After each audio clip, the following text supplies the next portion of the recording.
দেখুন ছাদ বাগানে কত ডুমুর হয়েছে। এই গাছ দুটো, এই যে এখানে একটা গাছ আছে আর এই যে একটা গাছ, এই দুটো আমি দেশের বাড়ি থেকে নিয়ে এসেছিলাম। তখন বয়স ছিল 6 মাস। 1 বছর হতে না হতে ডুমুর হতে শুরু করেছে, আর এখন তো বেশ বয়স হয়ে গেছে।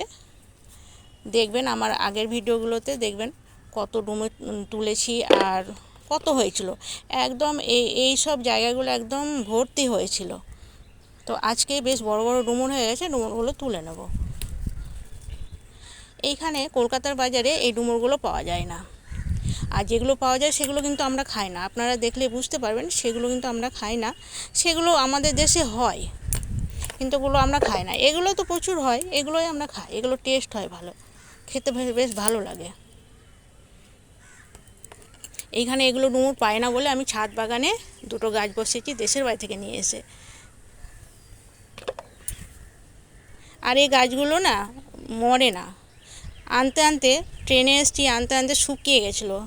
তো ভেবেছিলাম হয়তো বাঁচবে না, কিন্তু বেঁচে গেছে। এই যে এই গাছটা দুটো না তিনটে পাতা ছিল, ছোট্ট একটা গাছ ছিল, দেখুন এখন কত বড় হয়েছে। এই গাছটা তো শুকিয়ে গেছিলো, আর এই গাছটা একটু বড় ছিল, এখন ঝোপালো হয়েছে, 4-5টা ডালপালা হয়েছে।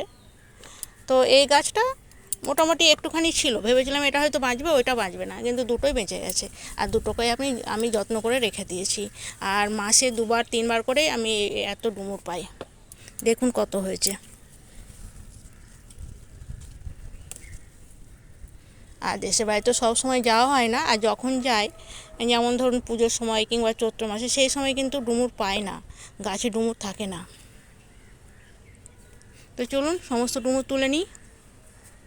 দেখুন কতগুলো ডুমুর হয়েছে, অনেকটা। ডুমুর তুলবো বলে তো ছাদে আসিনি, এসে দেখছি ডুমুরগুলো বেশ বড় হয়েছে, তাই জায়গা আনিনি। এই একটা রঙের কৌটো, সেটার মধ্যেই নিয়ে নিলাম।